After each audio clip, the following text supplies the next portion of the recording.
Jai Hind students, welcome to my YouTube channel. Students, always stay focused. Go after your dreams and keep moving toward your goals. There's no doubt about it that focus is a crucial skill in becoming successful and achieving your dreams. With that positive note, students, let's begin today's session. Today, in this particular lecture, we'll be discussing the equation of continuity as well as we'll be discussing the various energies possessed by a flowing fluid, that is the pressure energy, then kinetic energy, as well as the potential energy.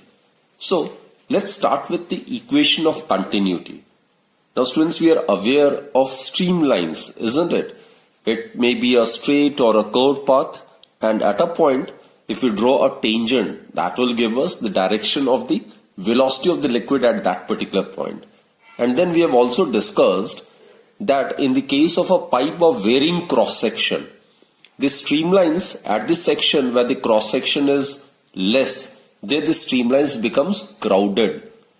On the other hand, there is a gap between the streamlines, or they are less crowded in the section of the pipe where the cross section area is large.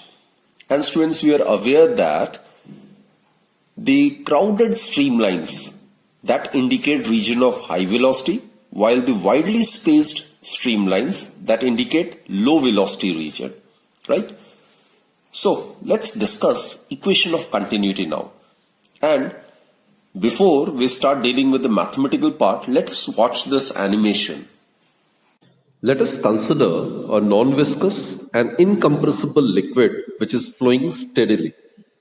In a steady flow, the fluid velocity at each point does not change with time, either in magnitude or direction. The particle velocity at a particular point remains constant with time, but velocities at different points may or may not be the same. Let us consider the two sections of a pipe of varying cross section. The volume of the liquid flowing per second through one of the section is A1V1, while the volume of the liquid flowing per second through the other section of the pipe is A2V2. Mass of the fluid that flows through one section per second is ρ1A1V1, while the mass of the fluid that flows through the other section per second is ρ2A2V2.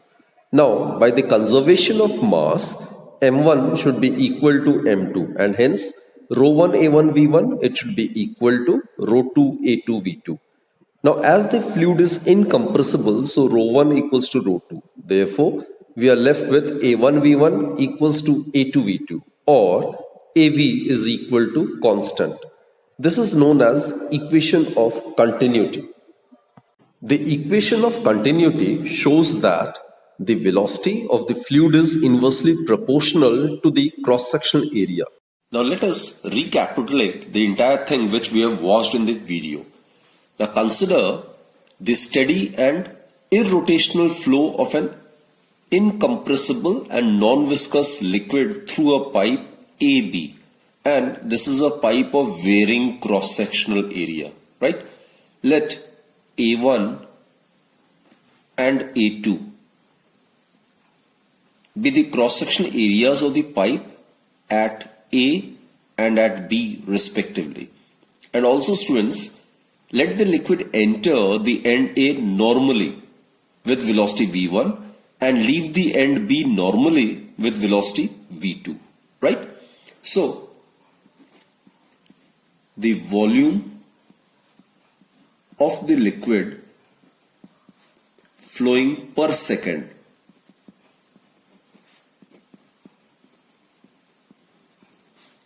through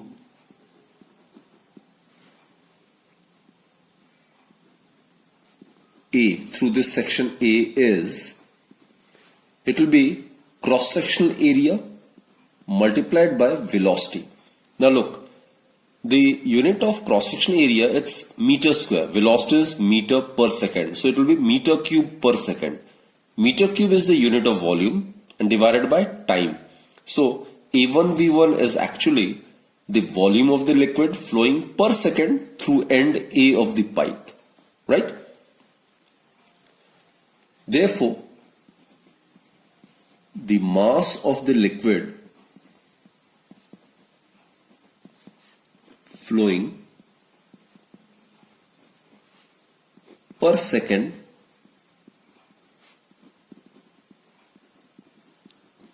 through section A of the pipe would be, now mass is volume multiplied by density. So mass of the liquid flowing per second would be volume of the liquid flowing per second, that is A1 V1 multiplied by density, suppose rho 1, right? So this is A1 V1 rho 1. It is the mass of the liquid flowing per second through A. Here rho 1 is considered to be the density of the liquid at section A of the pipe. Now similarly, students, the volume of the liquid flowing per second through B, it would be A2V2. So similarly, volume of liquid flowing per second through the section B of the pipe, it would be A2V2. And therefore, mass of the liquid flowing per second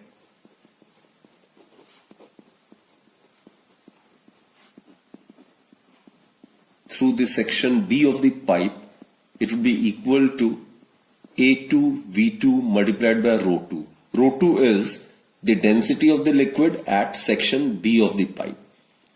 Now here, students, what we are assuming is there are no sources or sinks in the pipe, right?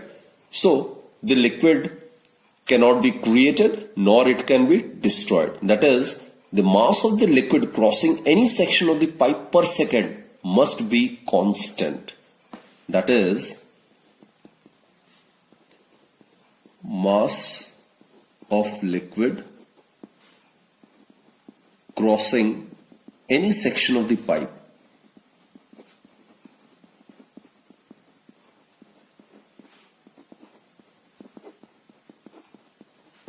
per second must be constant. Thus, by the conservation of mass, the mass of the liquid flowing per second through A, it must be exactly equal to the mass of the liquid flowing per second through end B of the pipe. Therefore, A1 V1 rho 1, it is equal to A2 V2 rho 2. Right? Now students, the liquid under consideration is considered to be incompressible. So since the liquid is incompressible, it can't be compressed,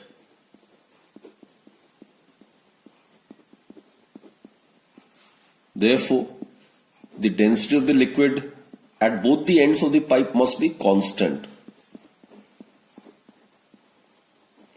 So rho rho get cancelled from both the sides. Therefore, we are left with A1 V1 is equal to A2 V2, which clearly suggests that AV is equal to constant.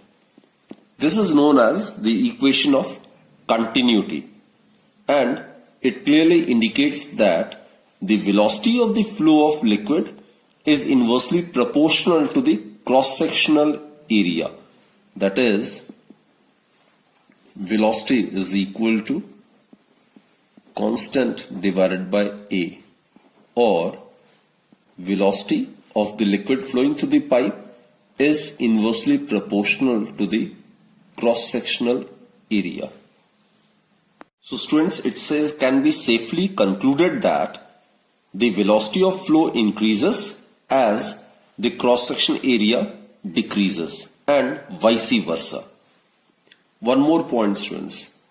Cross-sectional area of a pipe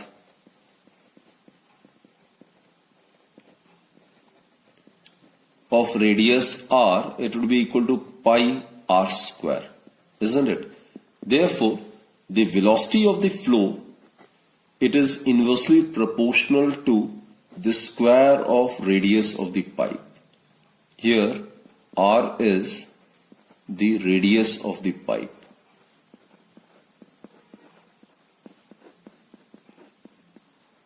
Right? Another point, students, the number of streamlines which are starting from point A is same as that are ending on point B. Now at the end A, at this section of the pipe, you can easily see that the streamlines, these are the streamlines, right? They are wide apart, and obviously the velocity of flow of the liquid is less in this section of the pipe. While at the other end, at end B of the pipe, the streamlines are much crowded. You can see over here. Here the streamlines are less crowded, so the velocity is less. Here the streamlines are more crowded, and the velocity of the flow is more. So we can conclude that crowded streamlines indicate region of high velocity, while widely spaced streamlines indicate low velocity region. Now since the velocity of the liquid increases from A to B, here the velocity is less, here the velocity of flow is more. So velocity of the flow is increasing from A to B. Therefore, there must be some accelerating force. So the pressure at the end A, suppose pressure at end A is PA and the pressure at end is PB. Now since there must be some accelerating force, therefore the pressure at end A must be greater than the pressure at point B. So it may be safely concluded from here that the pressure is greater at a point where the velocity is small and vice versa.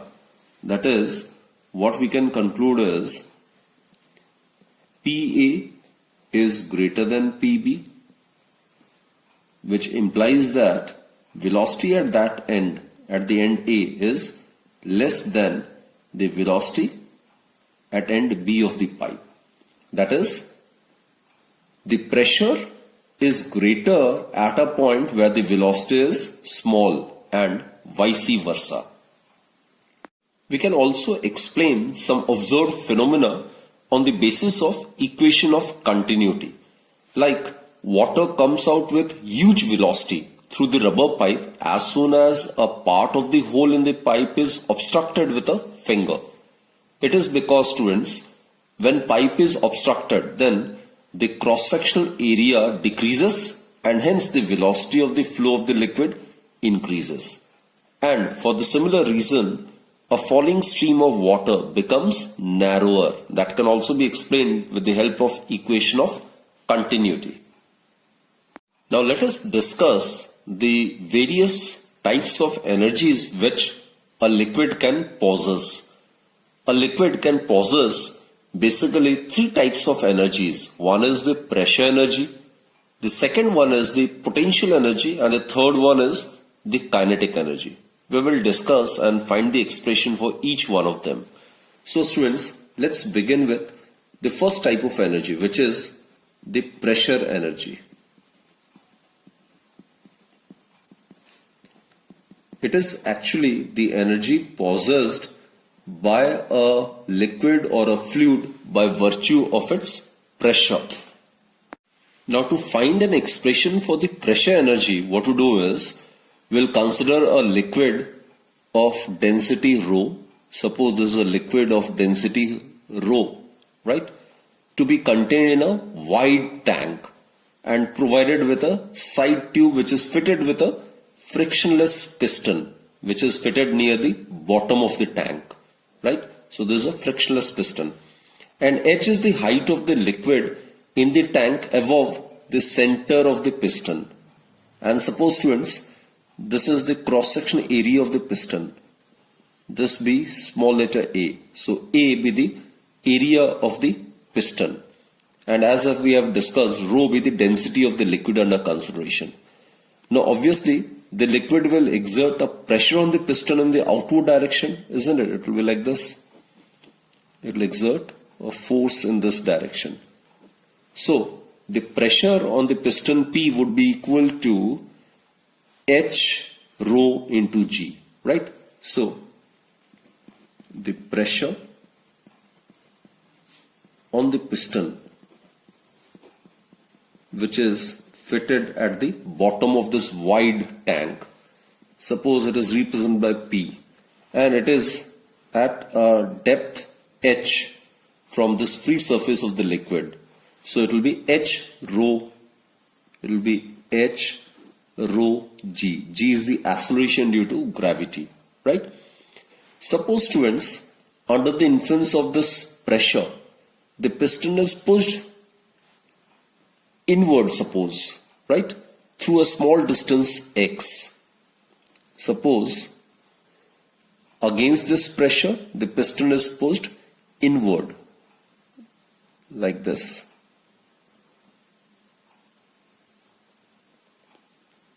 And through distance x.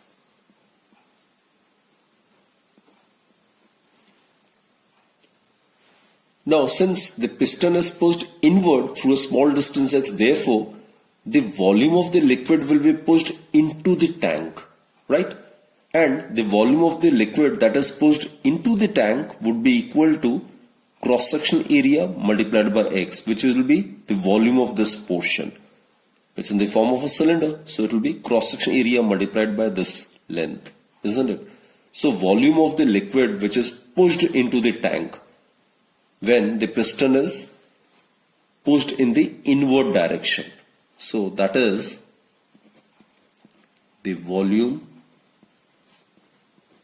of the liquid which is pushed into the tank when the piston is moved inward through distance x. It would be equal to A into x. A is the cross-section area of the piston under consideration and x is the distance by which the piston is moved inward against this pressure, right? So therefore, mass of the liquid pushed would be given by mass of the liquid pushed into the tank. It would be equal to masses volume multiplied by density. So volume of the liquid pushed into the tank is Ax. When it is multiplied by density of the liquid, it will give us the mass of the liquid that get pushed into the tank, right? Now students, we have considered the tank to be wide enough. So then the height of the free surface of the liquid may be considered to not change appreciably, even on pushing the piston in the inward direction through small distance x. So therefore, the force which is acting on the piston, it can be considered to remain constant, right? Even if the piston is moved in the inward direction, the force acting on the piston may be considered to be constant. So if force is considered to be constant, then P would be constant pressure on the piston, isn't it? So therefore, the force acting on the piston in the outward direction, force is equal to pressure multiplied by area. So pressure is P and area of the piston is A, right? So work done in pushing this mass Ax rho of the liquid into the tank, right, against this force, it would be given by force into distance. So it implies that work done in pushing the mass, I'm talking about this mass of the liquid, which is Ax rho of the liquid. Rho is the density of the liquid into the tank.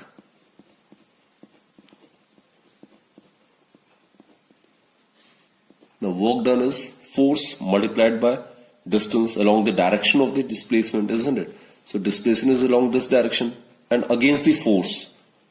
Applied force is along this direction. So the angle between them is 0. So it will be F into S. So that is force into distance along the direction of the applied force. So force is P into A and distance through which the piston is moved, that is X. And obviously students, as per the work energy theorem, this work done in pushing the mass AX rho of the liquid is stored in the liquid in the form of its pressure energy. So that's the key point. So this work done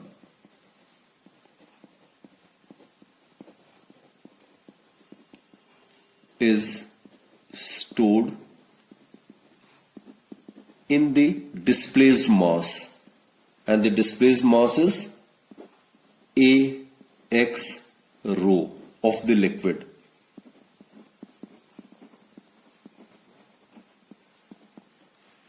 Is in the form of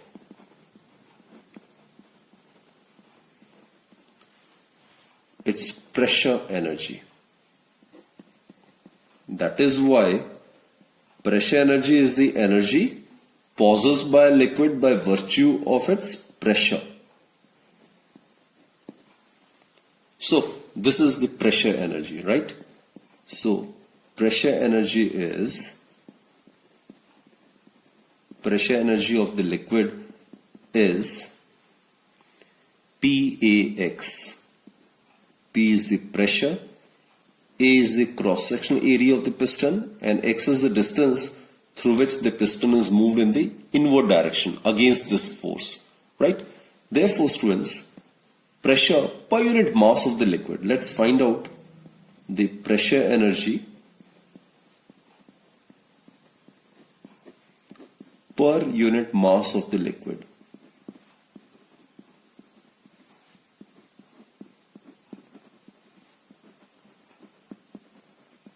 It will be obviously equal to pressure energy divided by mass of the liquid. So pressure energy is PAX and mass of the liquid is AX into rho. So that will give us P by rho. So this is, students, the expression for the pressure energy stored per unit mass of the liquid, which is P by rho. And if we consider pressure energy per unit volume of the liquid, so let's find out that as well. The pressure energy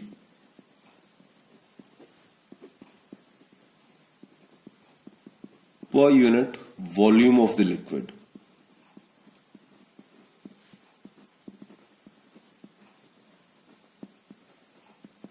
Obviously, it will be given by pressure energy, which is PAX divided by volume of the displaced liquid. And volume of the displaced liquid is A into X. So that will give us P, which is equal to the hydrostatic pressure. So therefore, students, what we conclude is the pressure energy per unit volume of a liquid is equal to the hydrostatic pressure of the liquid. So these are the expressions for the pressure energy per unit mass, and this is the expression for the pressure energy per unit volume of the liquid. Another type of energy which a liquid possesses is the potential energy. It is the energy possessed by liquid by virtue of its position, by virtue of its height above the reference level. Reference level is the arbitrary chosen zero line, right? So basically, the potential energy is the energy possessed by a fluid or a liquid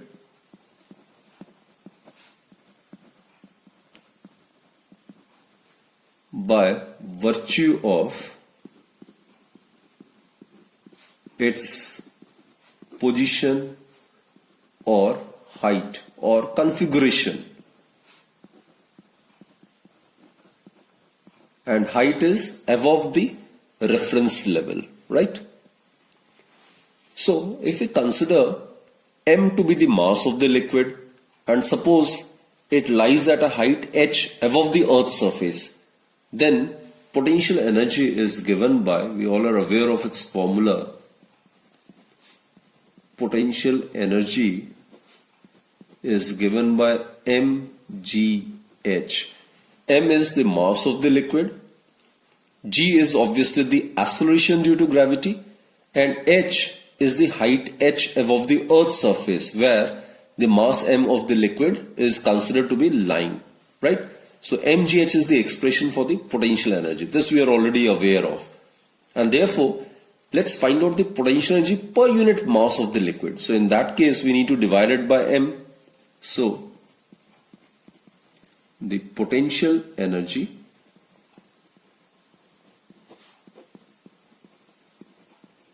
per unit mass of the liquid is given by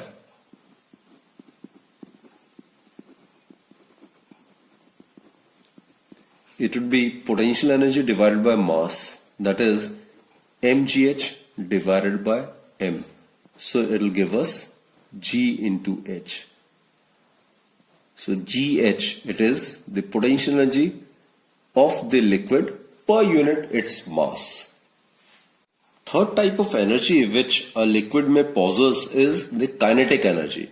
And students, we are aware it's the energy possessed by a liquid by virtue of its motion.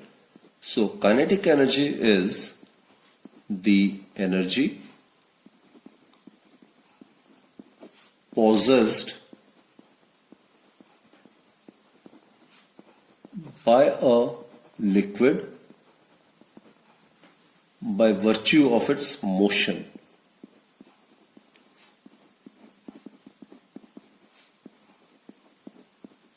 We are already aware of the expression of kinetic energy, isn't it? We have proved it in the earlier chapter. So, if we consider liquid of mass m, suppose this liquid of mass m is moving with velocity v, then the kinetic energy of the moving liquid is given by half mv square. V is the velocity with which the liquid is moving, right? So therefore, the kinetic energy per unit mass of the liquid is given by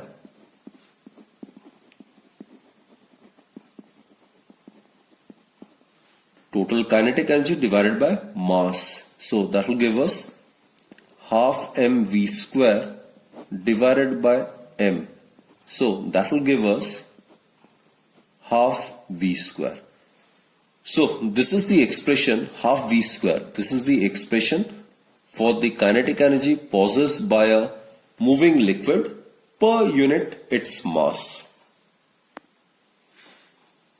Now before we conclude this session, let us try to attempt this very simple and basic numerical based on equation of continuity.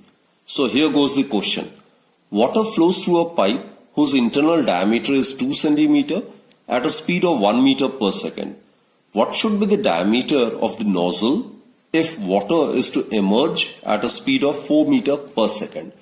So we are aware, as per the equation of continuity, we are aware A1V1 is equal to A2V2, right? This is the equation of continuity.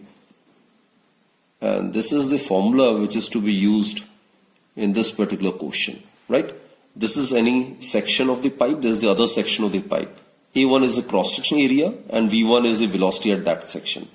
While A2, V2 are the cross-section area and the velocity of the flow at the other section of the pipe, right? At the other end. So here, students, A1, it is area. It's pi R1 square into V1 is equal to pi R2 square into V2. Now we are supposed to find out the diameter. Radius is equal to half the diameter, so pi get cancelled, right? So we are left with d1 square by 4 into V1 is equal to d2 square by 4 into V2. So substitute R1 as d1 by 2 and here R2 as d2 by 2, right? So 1 by 4 get cancelled. So we get d1 square